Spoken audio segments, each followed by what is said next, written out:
अस्सलाम वालेकुम। જહીર બાપુ, આ વખતે આપની ટૂરમાં અમારા ઘરના 5 વ્યક્તિને આવવાનો મોકો મળ્યો। ખાસ તો એ હતું કે ગામના તમે વ્યક્તિ છો, હાજી બાવા છે, એટલે બીજા જે ટૂર ઓપરેટર છે એમની સાથે જે ટ્રાન્ઝેક્શન પ્રોબ્લેમ થાય જેવું આપની સાથે કોઈ પ્રશ્ન નહોતો।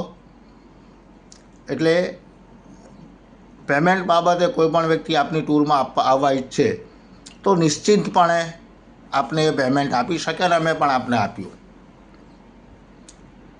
ટૂરના અનુભવની વાત કરીએ તો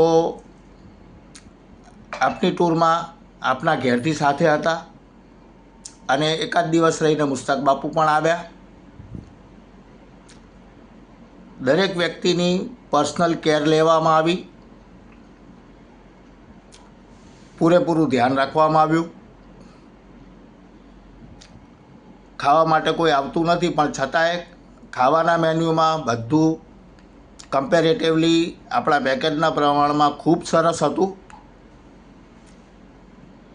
દિવસમાં મુસ્તાક બાપુ 4-5 વખત 7 વખત અમને પૂછી જાય કે તમારે કંઈ કામ છે, કંઈ જોઈએ છે, કોઈ આઈટમ બનાવવી છે।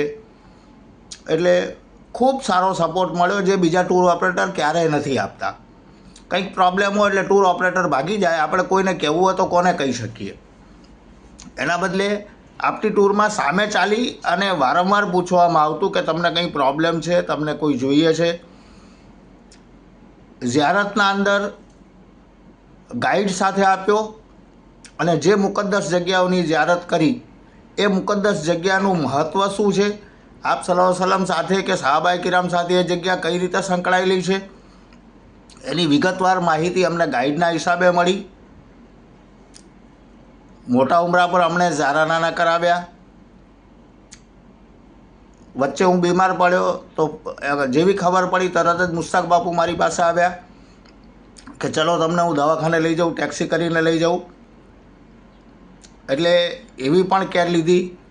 ઇવન છેલ્લે પેકિંગ કરતી વખતે પણ મુસ્તાક બાપુ આવ્યા કે તમને કંઈ કામ હોય તો કહેજો, હું તમને પેકિંગમાં મદદ કરાવીશ। એટલે ઓવરઓલ અમારો જે અનુભવ રહ્યો ખૂબ સરસ રહ્યો છે। હું સજેસ્ટ કરીશ કે ગામના કોઈ પણ વ્યક્તિ હોય તો ગામના વ્યક્તિ છે, ખાસ કરીને બીજા લેભાગુમાં જવું અને ત્યાં ગયા પછી આપણને કેવી રીતે રાખશે એનો કોઈ ભરોસો ના રાખી શકાતો હોય, એના બદલે અહીંયા આપણે બાપુની ટૂરમાં એ વિશ્વાસ જાળવી શકીએ છીએ અને તેઓ ખૂબ કાળજી લે છે। એકે એક હાજીની તેઓ ખૂબ કાળજી લે છે અને એટલા માટે થઈને જ મેં આ સ્પેશિયલી મારી સ્વેચ્છાએ આ વિડીયો બનાવ્યો છે। તો આપ સૌને હું ભલામણ કરીશ કે બાપુની ટૂરનું લાભ લેશો। એમના પેકેજ પ્રમાણે ચાર્જિસ ખૂબ વ્યાજબી છે અને સર્વિસ ખૂબ સારી છે। અસ્સલામુ અલૈકુમ।